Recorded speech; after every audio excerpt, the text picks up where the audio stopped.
Morning, everyone. I'm really delighted to welcome you to today's webinar on informed approaches, becoming trauma, gender and culturally informed. Thank you so much for being here, and it's great to see so many of you logged on this morning. Before we get stuck in, I'm just going to give some introductions and a bit of background about today's event. So my name's Ruth Atkinson and I'm the Innovation and Evaluation Lead at Fulfilling Lives Lambeth, Southwark and Lewisham. And today I'm going to be joined by colleague Ray Sutton from Fulfilling Lives LSL 2, Jennifer Holly, who's been supporting us with that Informed Approaches training programme, and also Stephen Green, who's part of the Fulfilling Lives Research and Learning Partnership. In today's webinar, we're going to be exploring trauma, gender and culturally informed approaches. Hopefully that's not a surprise to anyone. And we're going to have presentations from each of our panelists, and we'll also hear an audio clip from our practitioner team at Fulfilling Lives LSL. Once we've heard from everyone, we'll then move into a Q&A session before we close. So through the event, we'll be covering specifically what do we actually mean by these different approaches, also some thoughts on how you might go about taking steps to embed these approaches, and we'll be weaving in some wider learning from us as part of the Fulfilling Lives programme as well. So some housekeeping, a bit of logistics and practical information. We're reaching you this morning via a Zoom webinar, so that means that your cameras and microphones are automatically turned off, so don't be alarmed about that. Please do use the chat function so I can see people already chatting away, so that's great. We'd really appreciate it if you interact with us, but also others in the room. And don't forget to change the settings to indicate whether you want to message everyone or just the panel. So yeah, we know that others in the virtual room do have a wealth of knowledge and experience to share. And today is really about hearing from everyone, not just the panelists. And it would also be great to see any resources, ideas, etc. shared in the chat too. So do make the most of that function. And to start with, I can see people are already doing it, but do add your name, location, where you're logging in from in the chat box, because it's great to say hello to everyone. You'll also see a Q&A icon should be at the bottom of your screen if all goes to plan, and there'll be an opportunity to submit questions to the panel. As I said, we'll be taking questions at the end, so do submit those questions as we go and into that Q&A icon too. Really excitingly, we're also joined in the audience today by Chris Shipton.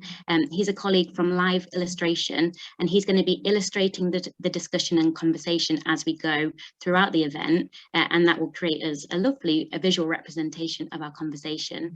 So you should be able to see that at the top of your screen next to the panelists.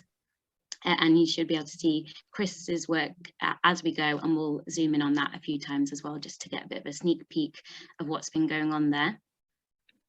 We're also recording the session, and that's just because we want the recording to be available afterwards for anyone that wasn't able to make the event this morning, and yeah, we're keen to share that more widely too.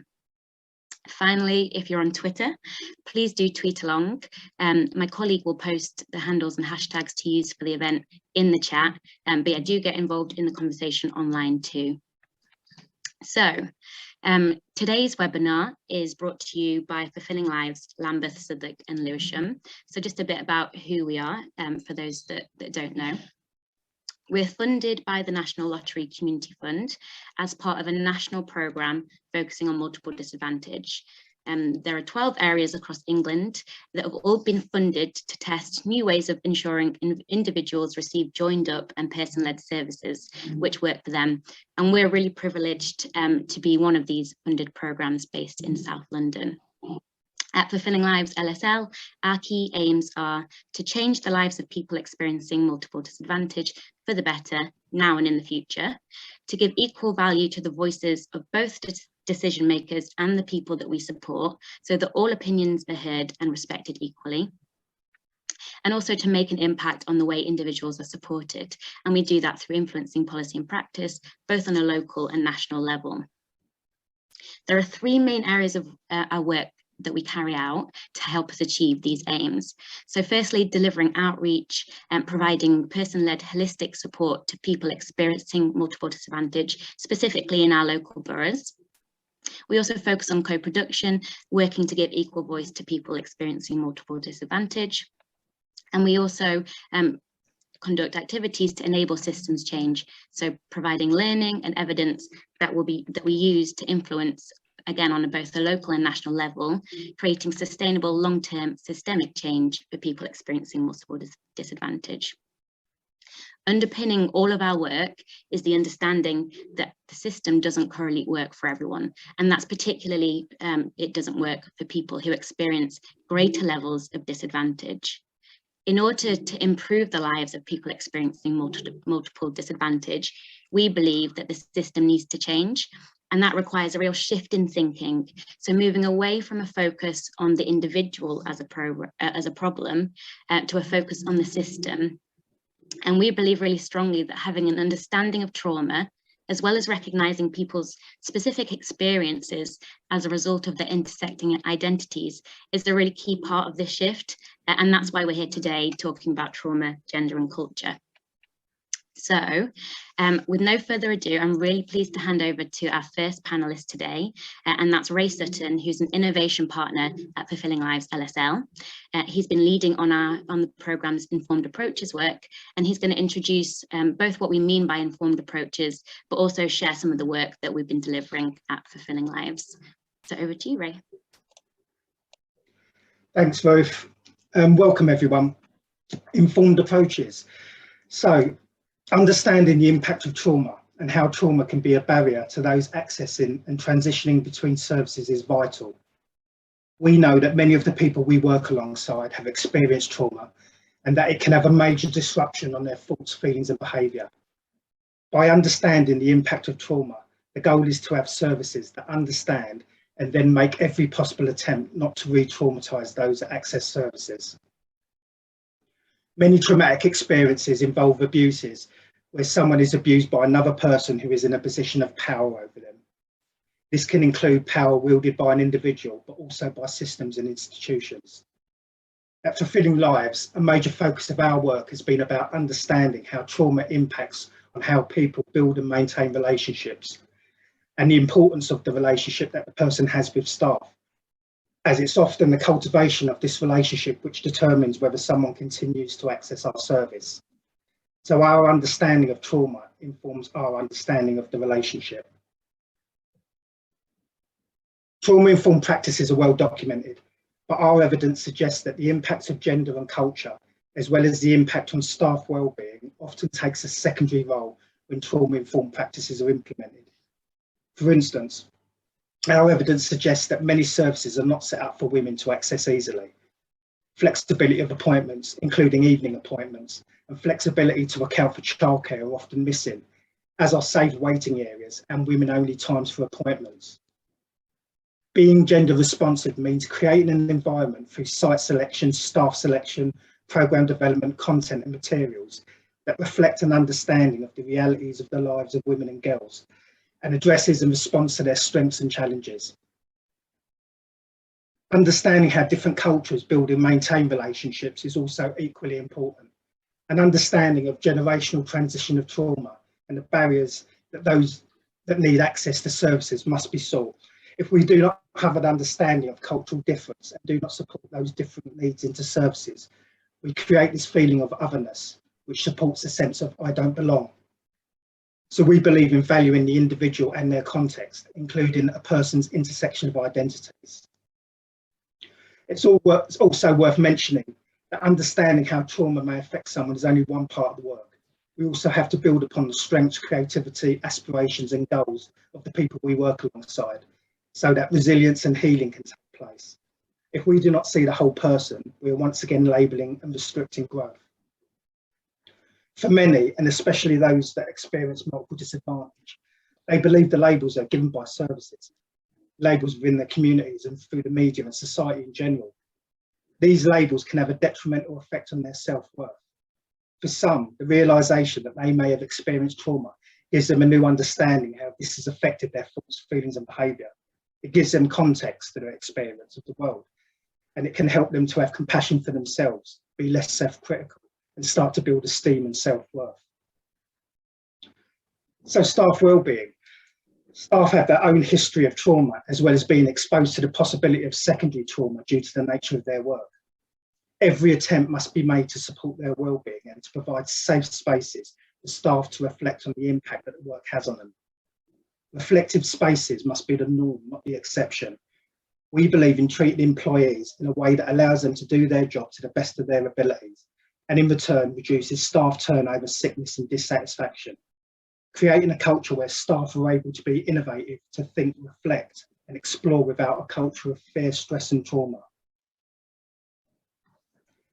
So at Fulfilling Lives, we're piloting an informed approach where trauma, gender and culture and staff wellbeing are all seen as equally important and vital pillars to the cultural transformation within an organisation. We also believe the language we use to describe those we work alongside is of equal importance. And I think you'll be given a link to our Power of Language document report as well. The language we use must not create stigma or assumptions that could disrupt resilience and healing, especially language that blames or generalises others. And the voice of those we work alongside must also be heard when we consider the language we use, and it needs to be inclusive and co-produced. So we at Fulfilling Lives are piloting an informed approach champion role, where people are identified in services and organisations who will serve as role models for all staff of the practical aspects of informed approaches. So as a champion, they'll support their teams, organisations to help identify areas for change. They will help support a culture of change and monitor the changes that have been made, identifying opportunities to improve work practices. These champions are identified within services as those with an enthusiasm for the role and a willingness to be a catalyst for change within their organisation. And to support them, they'll have access to bespoke training, resources and events to gain knowledge and skills. They'll have the opportunity to attend monthly learning and reflective sessions and to connect with other champions. They'll learn about informed approaches, share experiences and suggest ways to improve current practices. They'll support colleagues to become more trauma, gender and culturally informed, and they'll have the opportunity to be part of an informed community and an important learning journey within their organisations. So it must be understood that to have an informed approach is to be on a journey of transformation individually and organisationally. It's a journey that evolves as our understanding of trauma, gender and culture evolves. So there's no endpoint, just a continuous commitment to change and transformation so that the people we work alongside are treated with fairness, empathy and justice, and that we support wellness and resilience. So our first cohort of champions have been attending training and reflective practice since June, and they're now in the process of building an action plan of how they're going to use their skills within the services that they work in to help support and share knowledge they've gained. So this has been a huge learning experience has informed how we have extended the pilot with further cohorts. So finally, what Fulfilling Lives is advocating for is a system-wide change in how services engage those they support and those who experience multiple disadvantage by using a wider lens that focuses on the relational aspects, which recognises where trauma, gender and culture has had an impact, and then looks beyond this and sees the person behind the trauma. So if you'd like to know more about our informed approach pilot, you can email me, and I think my email address will be put in the chat and I'll be happy to respond to your questions. So back to you, Ruth, thanks. Thanks so much, Ray. If you've got any questions on anything that Ray's shared, then do put them in the Q&A icon, and as I said, we'll come back to those at the end once we've heard from all of our speakers. So next we'll hear from Jennifer Holly, who's going to be presenting on developing an informed workforce. Jennifer's been supporting Fulfilling Lives LSL with our Informed Approaches Champions pilot. She was a qualified and experienced trainer and researcher with subject matter expertise in trauma and abuse, mental health, substance use, homelessness and criminal justice. So yeah, over to you, Jennifer. Thank you. Thank you very much, and I really appreciate being invited to speak today about developing an informed workforce for organisations who want to become trauma and gender and culture informed. George, if you'd like to go forward. Just to reiterate first what Ray said about the benefits of being an informed organisation, and I do want to talk about informed organisations throughout. It's really important to understand, particularly from a training perspective, that becoming informed is not about sending staff on a one-day training course, but requires a whole organisation approach to this. And so going back to what's on the slide, the benefits, yes, the benefits. The key benefit for me for organisations being informed means that we increase engagement in services. We create a space for people that feels psychologically and physically safe, that is comfortable. That means that the person looks into that service and says, yes, that's a service for me. And by increasing engagement, we then have a cascade of benefits. Predominantly, it's about having a greater opportunity to support people to make change in their lives. And I think that's what most of us come into this work, in whatever capacity, that's what we want to achieve. There is, in more technical terms, in service delivery, we think more about improved outcomes, which is important. And I think when we think in that term, in that way, when we think about improved outcomes for people who've experienced a lot of different challenges in their lives, we can then start to think about how improving outcomes at this stage and reducing relapse around mental health, around substance use, reoffending, means that we can put more money into the front end and do more preventative work. So thinking on that larger scale, for staff as well, we want to create a safe and comfortable working environment. So as Ray said, then we reduce absences, we increase productivity, and lastly, and really importantly, we increase satisfaction of the people who are working in our services, as well as the satisfaction of the people that we work alongside. Moving to the next slide, George. So what do we need to be informed? What do you need to do? So a lot of the work around being trauma informed is based on the work of Maxine Harris and Roger Fallow, and they have 5 principles that the work is based on. So the first principle is about choice and giving people as much choice about the service that they access and the support that they get. From basic things, I say basic, but actually really key. When can you get support? Where do you get support? Who do you get support from? What goes into a support plan? Moving on from choice, it's about working together, genuinely collaborating with the people you work alongside. And this very much comes from an understanding of trauma as something that leaves people powerless and feeling powerless and helpless. So we want to undo that in the support we provide. So offering choice, collaboration starts to give that power back to people and enabling them to help themselves. Moving on from collaboration, and maybe for me, I find this the most important point, is developing trustworthiness, developing support. That means people feel that they can trust us, that they can learn again to trust other people, and is very much the foundation of trauma-informed work for me. And then from trustworthiness, from having given people choice and collaboration, we can then help build a safe space where they can recover from their experiences, move on from their experiences, develop physical safety, but also psychological safety. And then finally, can come at the beginning, can come later on in this process, is ensuring that people are empowered by the support that we provide in the interventions that we offer. So really trying to reverse many of the experiences that come with experiencing trauma. So that's what we want to achieve. How do we go about doing that? Well, in the bottom section, there's 4 different areas I think organisations need to address. Firstly, we need to create a physically safe environment, whatever that might look like. And that can look very different for people. We then want to create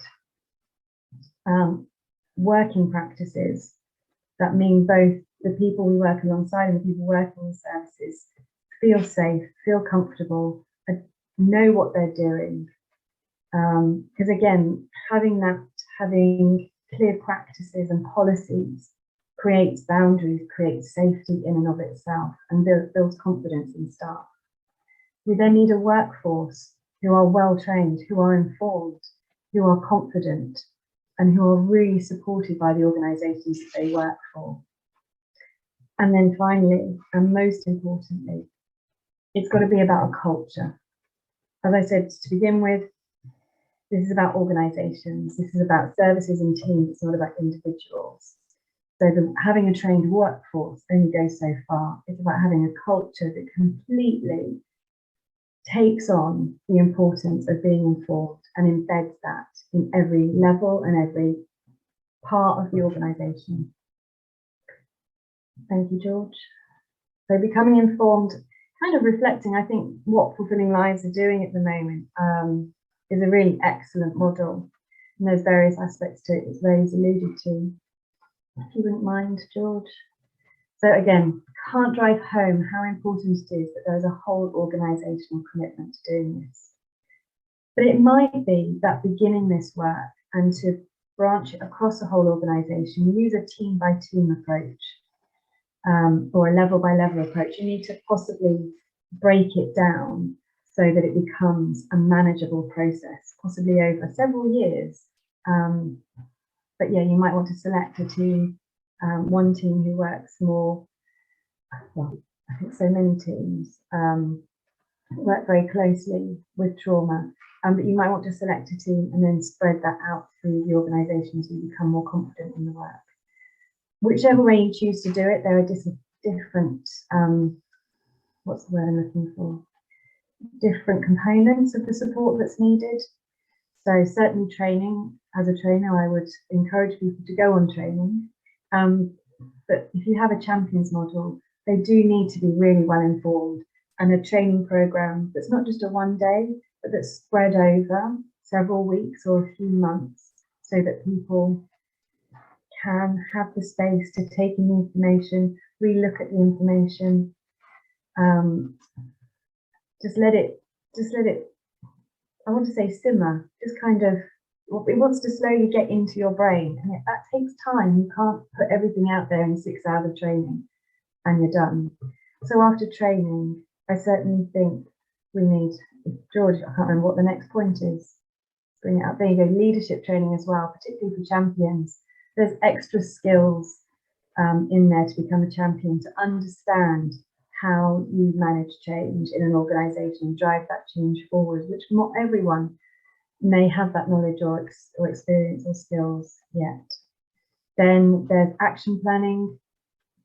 Ava, where I used to work, Against Violence and Abuse, we had a lot of focus in training on action planning, so that people didn't just go away with knowledge, but went away with some key points that they're going to work towards as a result of the training. And that's really, really key to keep the motivation and to keep that action happening, rather than just people go to training, go back to their office and continue with their day job and the busyness of their life.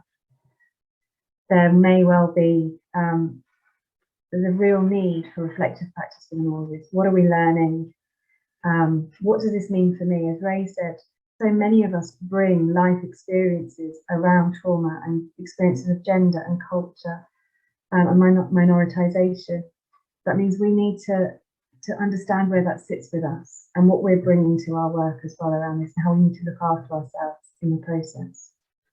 There might be as well the need for additional skills development. So the programme with Fulfilling Lives includes a trainer-trainer element, so that people have developed those skills that will be useful in being champions and sharing knowledge across teams and organisations in a way they may not be used to so far. And is there anything else on that slide? Management supervision, absolutely. So I think often when we talk about trauma-informed practice particularly, there's a tendency to think, well, provide clinical supervision and there you go, off you go, you've had your training, clinical supervision, you're done. And actually what needs to happen is that all of this needs to come through management supervision as well. Team meetings, end of year reviews, half year reviews, all of it, it needs to be there throughout. So managers need training too on all of this and support to do this well. So our training programme that we've been running with Fulfilling Lives, certainly we start, much of it's more focused on being trauma informed, but within that, understanding that gender and culture shape the types of trauma someone might experience. Coming back to the causes of trauma, but also how people respond to trauma is shaped by their experience. of gender, of culture, of being minoritized, I think particularly. The services that they then might need, the support they might need, needs to be shaped to that as well. So throughout the training around trauma, we're very much bringing in understandings around gender and culture as well. Trust and safety is very much at the centre of the work of the training that we deliver. And then we have sessions on change management as well, as I said, to support champions to lead change in their organisations. I think that's it. But yes, or if you have any further questions about the training that we're doing at Fulfilling Lives, my email address, oh yes, there's training. My email address is on the next slide, and do feel free to contact me if you have any more questions about training. It certainly is real life, Charlotte, the new life that we all need. But thank you. I'll pass back to you, Ruth. Thanks so much, Jennifer, and of course Jennifer's toddler. That's great, and some really practical insights on how to progress on our journeys towards embedding these kinds of approaches. So yeah, thanks so much, Jennifer. A reminder to do keep posting, putting your questions in the Q&A. We'll come to those shortly. But last but not least, we're going to hear from Stephen Green, who's part of our Fulfilling Lives Research and Learning Partnership, and he's going to be presenting on the evidence base that we've been building as part of the partnership. A bit about Steve. So Dr. Stephen Green is a Senior Research Fellow in Housing and Homelessness at Sheffield Hallam University. His recent research has been around interventions to better support people with experiences of homelessness and multiple disadvantage. As well as working with us at Fulfilling Lives LSL, he's also been carrying out an evaluation of several public health grant programmes aimed at improving access to health and social care services for people experiencing homelessness in England. So thanks, Steve, over to you. Thanks, Ruth. Thanks for that kind introduction, and it's a real pleasure to be here. Thanks to the Fulfilling Lives team for inviting me along. The other thing is, I was really enamoured by just looking at the posts as you were all coming into the room and posting. You know, we've got such a wide variety of interesting projects. Okay, George, can you switch to the next slide? Great. So I'm just going to talk, first of all, about some key messages from the evidence. And I think key messages that really make the case for pushing informed approaches. And this is sort of the things that we know. And I'm sure that many of you will recognise all of these things. I will say with a caveat though, I know that all these organisations, all the organisations that you represent and the work that you're doing is sort of working in this direction. So please don't take this as a negative, but I think this is just a sort of commentary on the system, if you like. My first point is on sort of multiple disadvantage and service access. Now, what we know is that there has been a sort of inverse care law, if you want to call it that. And actually, what we found is those people experiencing multiple disadvantage, those with the greatest needs in society, have actually had the least support. They've fallen through the cracks so often and too often. We know that having experiencing multiple disadvantage does go hand in glove with trauma, and certainly some of the excellent stuff that Ray was talking about really sort of reinforces and emphasizes that. We also know that a lot of mainstream services really struggle to properly support this cohort for a variety of reasons that I won't go into in great depth today, to do with structures, to do with how they're set up, to do with processes. Great services support 99% of the population fantastically, but they don't necessarily support that cohort of people with multiple disadvantage all that well. That's what we know. And also, I think too many services in the past have also reinforced people's trauma. Now, they've of course not done this purposefully, but so many practices and whatnot just don't look at trauma, don't understand it, don't have the time or space to understand somebody's needs, so end up reinforcing that trauma and also re-traumatizing in certain ways.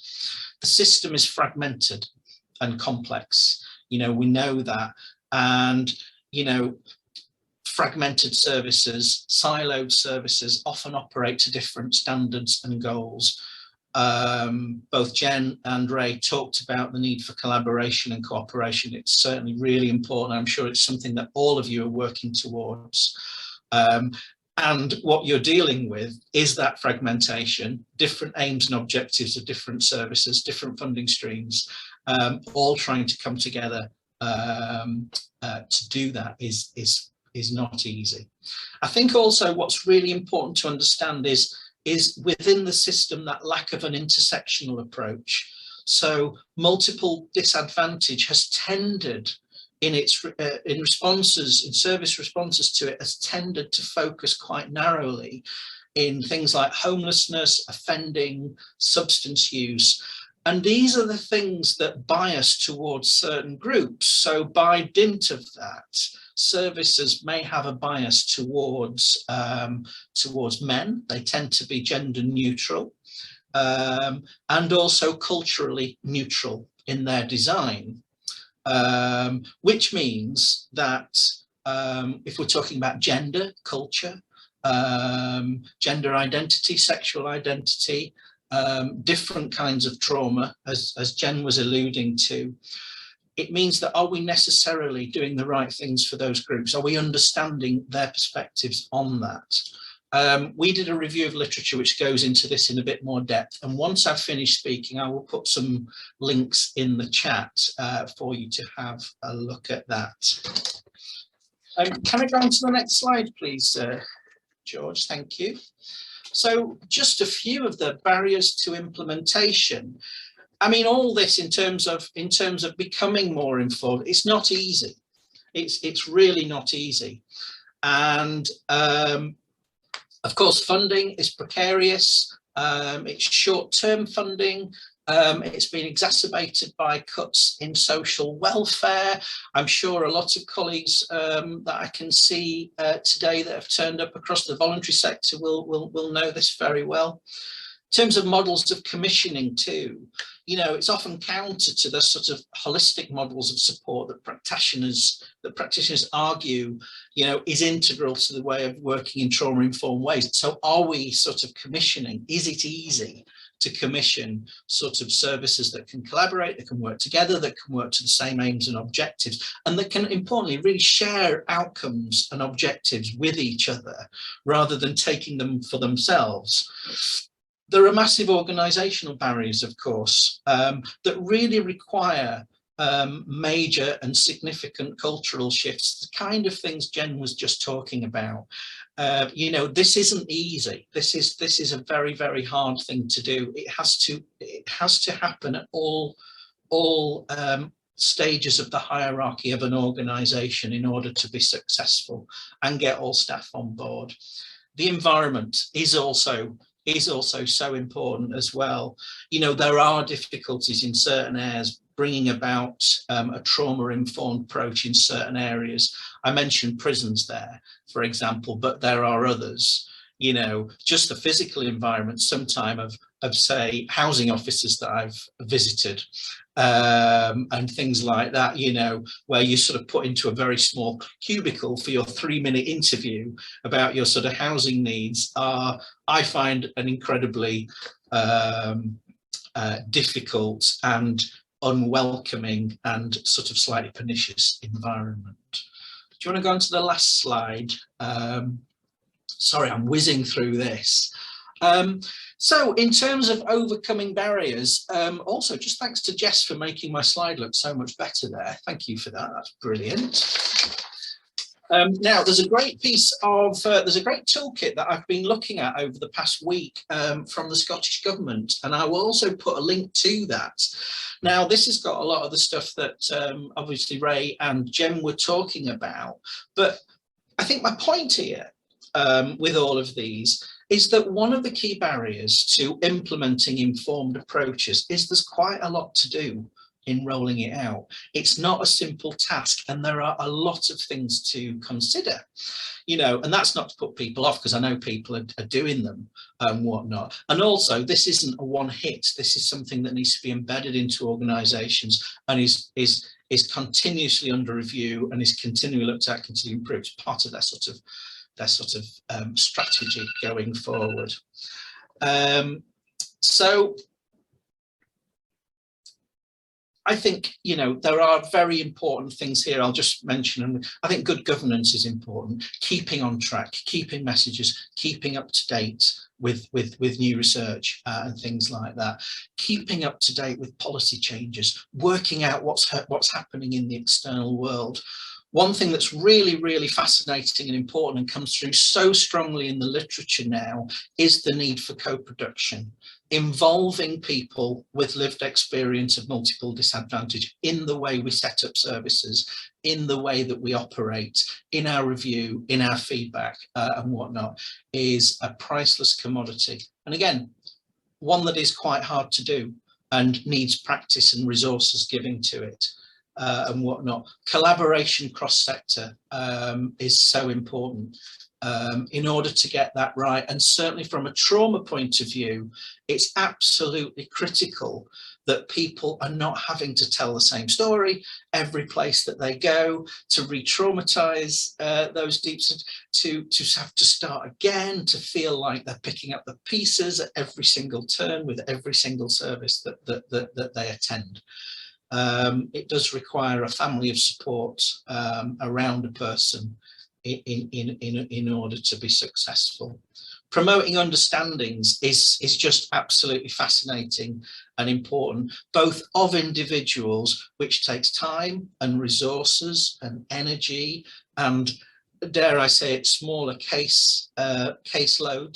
In order to do that properly, we've been talking with Fulfilling Lives a lot about their experience and their learning of relational approaches to working with people and relational approaches that build the foundation with people. Jen mentioned trust, which I also think is absolutely important, with people who've just turned away from services. And let's not forget those that are angry with services and shout loudly and have sharp elbows and kick off. That's terrible, and we know about them, but let's not forget the people who just walk away very quietly and we never see them again. They're sort of hidden from view so often, and that's one of the things that I think we've really got to watch for. We know finances is important, but the final point there that I just want to say, and then I'll finish, Ruth, is that being able to monitor and evaluate what you're doing in an informed way. So having frameworks in place, having monitoring, having evaluation, it doesn't have to be complicated, but having some sort of loop and feedback mechanisms in your practices and approach to say, are we still doing the right thing? Is there room for improvement? Have the needs of our population changed? Is there other things we can do? Is there other creative learning that we can bring in from others? I think is really, really important. And I'm going to leave it there. So thank you very much. Thank you, Steve. That's really great. And I think I'll come back to some of those points there to pick up on them in the Q&A. So yeah, also thanks to Ray and Jennifer. It's been great to hear from you all. Before we move into the Q&A section, we've got one more item to present, and it's some clips from the Fulfilling Lives LSL practitioner team, who directly provide support for those accessing the programme, taking an approach that understands and is responsive to trauma as well as intersecting identities. And if you're interested in hearing more from the team and also from the wider Fulfilling Lives team, we'll also be launching a series of podcasts. They'll be released fairly soon, so keep an eye out on our channels for more details of that too. So yeah, sit back and listen to this audio clip. Thanks, George.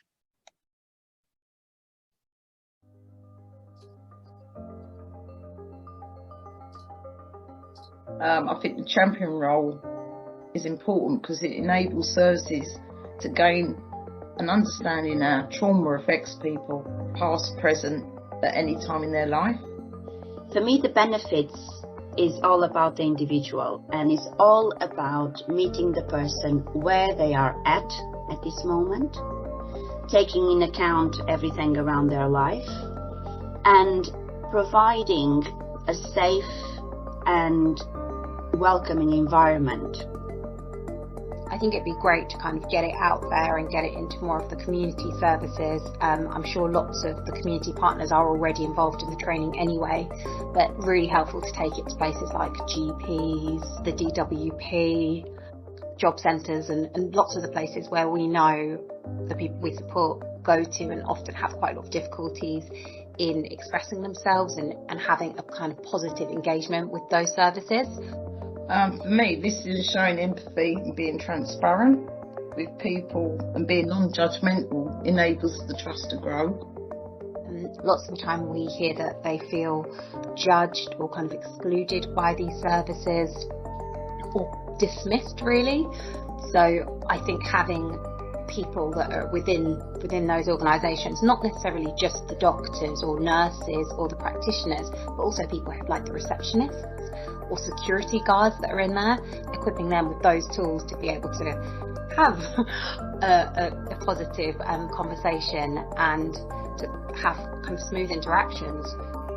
And I think if we remove the word trauma and we just talk about informed approaches and gender and you know, all of that in the same kind of box, then we need to think of, first of all, not coming with any assumptions, any expectations, and any judgments.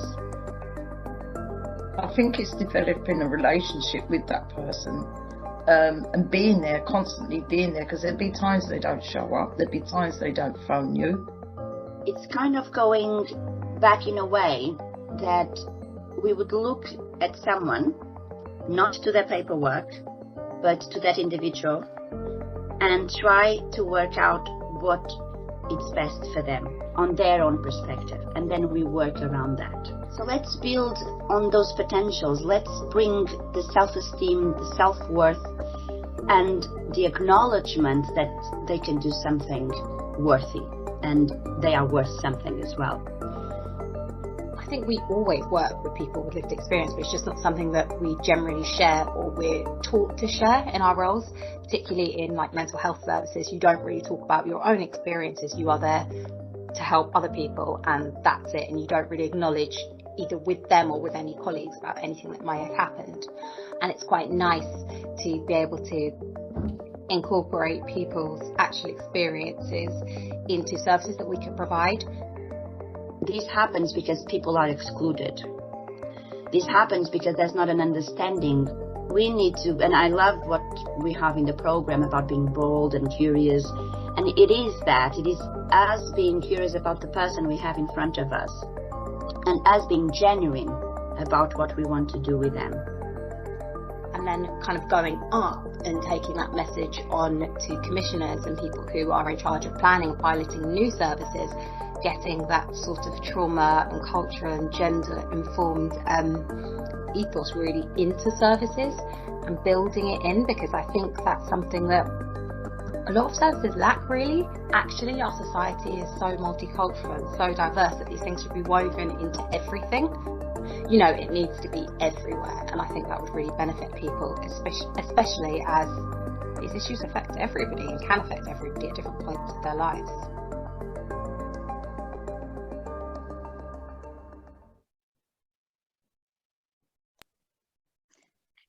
Thank you. Okay, so now we've got about 10 minutes for Q&A. So do keep submitting your questions into the Q&A icon, hopefully at the bottom of your screen. I don't know if before we go into the Q&A, do we want a sneak peek of the illustration? I don't know if people have been keeping an eye on that. I'll see if there's a chance for that to come up while we just kind of gather the questions. Oh, there it is. Looking excellent. So yeah, we'll just leave that up for a second or two. So there's a couple of bits that would be really interesting to pick up on. Something that's really struck me through the presentations, and thanks again to the panelists and also to the Fulfilling Lives practitioner team. I know some of you are in the audience. So yeah, it's been great to hear from everyone. Something that's really strikes me about what's been shared is that a lot of the conversation is coming back to the importance of relationship and trust building. And I'm just wondering if anyone on the panel could talk a bit more about this and why it's particularly important for people experiencing multiple disadvantage and trauma. So that question could go to anyone. I don't know who wants to to start us off?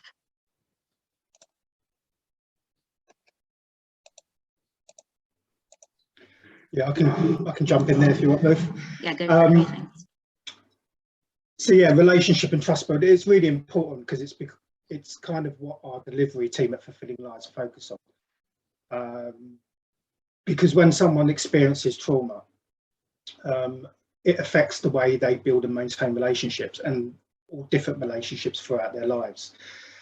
So a lot of, you know, our workers, our link workers, focus on that relationship, and part of building that trust is first of all, there's safety. You know, so we meet the people we'll work alongside in the spaces where they want to meet. You know, we're able to be flexible to do that.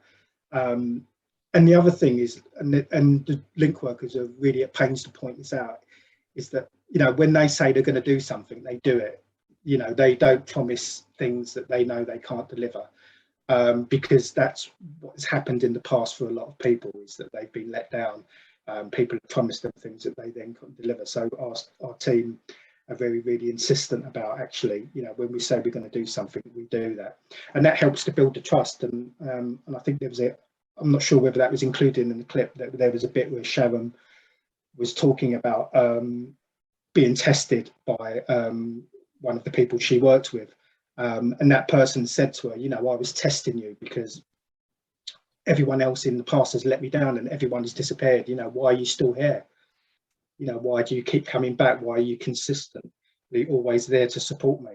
You know, so that's really important, that kind of safety, because when there's safety, people will start to trust, and when they start to trust, they will start to disclose bits of themselves which they previously haven't, and you start to see the person behind the trauma. You start to see the person behind the labels. Thank you, Ray. That's great. I'm mindful of time, so I'm going to just delve into another subject, but I'm sure we could have dug into that loads more.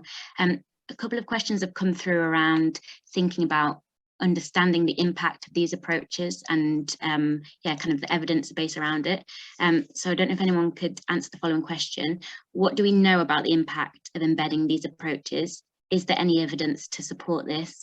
And Steve, I'm wondering as well if this feeds into thinking about different ways of measuring impact, which I know is something we've been working on as part of the Research and Learning Partnership. So a couple of questions in there. Thank you. Yeah, thanks, Ruth. I'll start off. I mean, you know, the evidence base is growing all the time for sort of informed approaches. What we want to know actually is, you know, informed approaches, they seem like the right way of working, and I think we all have experience of them, and that they are, you know, better and more decent ways to treat people. But we want to know about outcomes. We want to know about what happens to people, you know, whether their well-being improves over the long term. It is challenging. It's challenging because of the longevity of that time that it takes and whatnot. Have a look at our evidence review, which is in the chat. I won't summarize it all here, but there is some strong evidence pointing in that. But I think there needs to be a lot more done. I think there's a lot more longitudinal studies that need to be done that effectively track and trace people through a long period. Recovery times are long.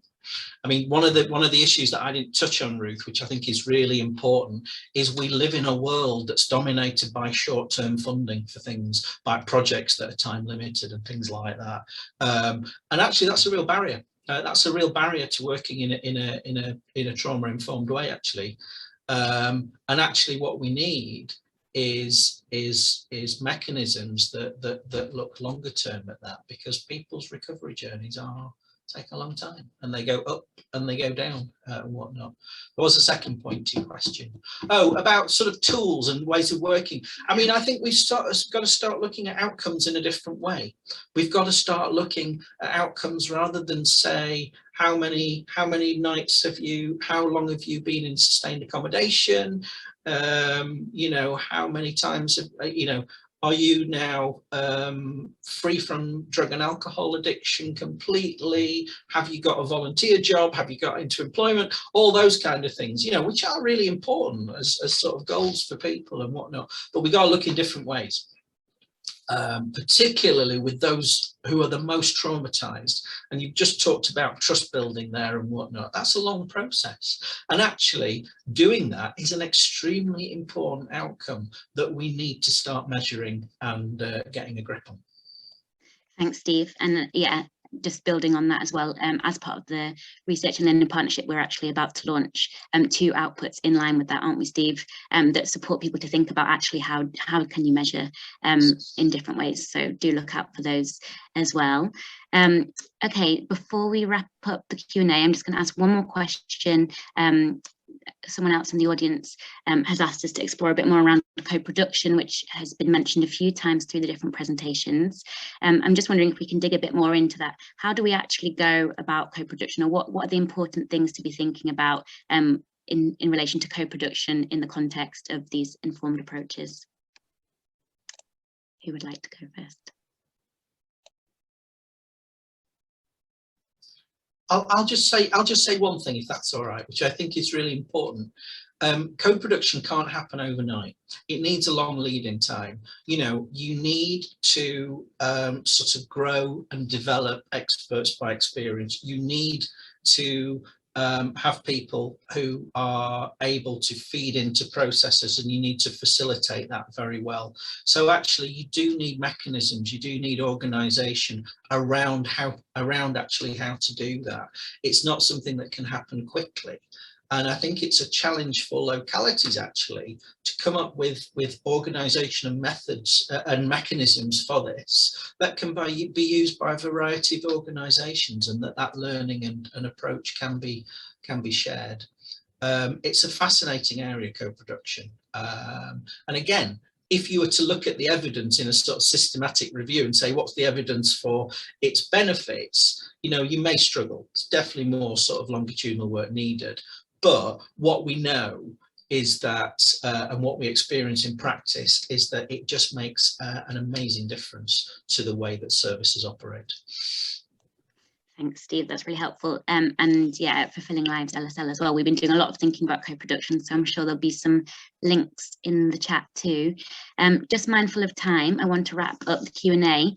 So could I ask all of the panelists to share one takeaway message for the audience members who want to think about taking their journeys around informed approaches forwards and how to embed it. So yeah, could you share this one message? Jen, could I start with you? What would your takeaway message be for the audience? My takeaway message would be that training around informed approaches is the beginning of the process and the beginning of the journey that needs to be going on, rather than the end point. Perfect, thanks, Jen. Ray, I'm sorry, Steve, we'll come to you next. I think it's that we've got to work in completely different ways. We've got to fundamentally address working practices and the way that we engage with people with experience of multiple disadvantage. It's not a bolt-on. I think this is more of a systematic and fundamental change in the way that services face the world and operate. Thank you, Steve. And last but not least, Ray, final message, please. Thanks, Ruth. I think my final message would be, you know, what the hallmark of Fulfilling Lives is, and it's about being bold and being curious, and seeing the person behind the trauma and seeing the person behind the labels, especially when it comes to multiple disadvantage. Thank you so much. And yeah, thanks everyone for being part of the conversation, to our speakers, both on the panel, but also from the audio clip, the practitioner team too. It's been really great to hear everyone's insights. And yeah, to the audience, I hope you found it really useful and come away with some really practical insights on how to take informed approaches as a journey forwards. So a massive thank you to everyone attending. We've really appreciated your participation, your questions. So to finish us up, what's next? A few things to wrap us up. Firstly, to support us in our work and to help us in the delivery of future events, we ask that you please complete a short feedback form. It will only take about 5 minutes, but it will be incredibly helpful for us and to support us in our events going forwards. We've also compiled a list of resources. I haven't got time to go through these now, but we'll circulate these and the slides too. And there's also the recording of the event too. So all of that will be shared. What next for us at Fulfilling Lives? It's actually our final year of our 8-year funded programme. A big part of this phase, as we're in this final year, is about sharing our learning via outputs, learning events such as this one. And really excitingly, on the 7th of December, we have our first in-person conference.